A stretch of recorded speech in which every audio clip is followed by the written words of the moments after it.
stalls. This place is used by our choir during the daily services. You see 3 rows on both sides. So first row is where our young choristers sit during the evensongs at 5:30 during the term time, or at 9 a.m. matins. So the choristers, they are from the choir school just across the road from here, Cathedral's choir school.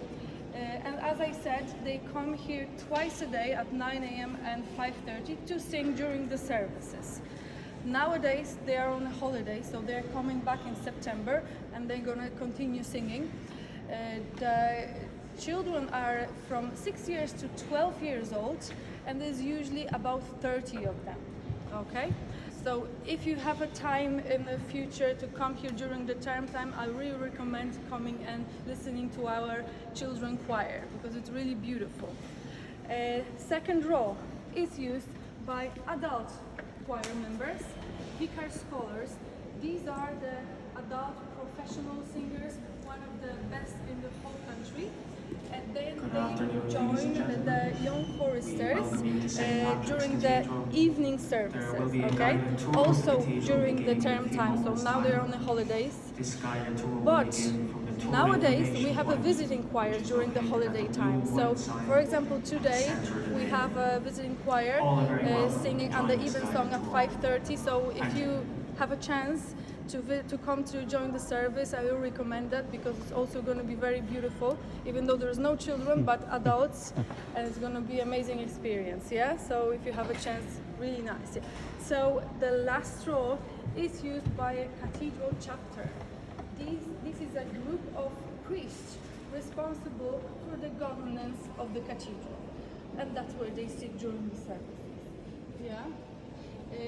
If you look around, you can see the helmets, the plaques, the attachments, and the banners. So these are dedicated to the members of the St. Patrick Order, so Knights of St. Patrick, the Order of St. Patrick. As I was telling you before, there was a Marquis of Buckingham. He was the first Grand Master of the Order of St. Patrick. So they used to come here and having services and the meetings, and yeah, so that was the place where they would come, and these banners, these plaques, they are all dedicated to some members of the Order of St. Patrick. So just theoretically, the Order of St. Patrick was created by George III, the King of England, in 1783, and then it was disestablished during the disestablishment of the Church of Ireland in 1871. So that was basically the separation between the church and the state. So after that, the Order of St. Patrick, they moved their place of celebrations and the meetings to Dublin Castle. Maybe you've been in Dublin Castle already. So there is a large hall, the Blue Hall, and it's called St. Patrick's Hall. This is where they started to meet after this disestablishment. And yes, nowadays it's used for any official audiences, meetings with the president, and any big events. So if you still haven't seen the St. Patrick's Hall in the Royal Castle in Dublin Castle, I really recommend going there and having a look. It's very impressive. Yeah. Okay, so if you look over there, this is a high altar. It's covered by a piece of cloth. It's called the altar frontals, and this is actually altar frontals have a different color for every liturgical year. Not year, actually, the period of season in the liturgical calendar. So now it's green because it's an ordinary time. It could be golden, for example, around Easter.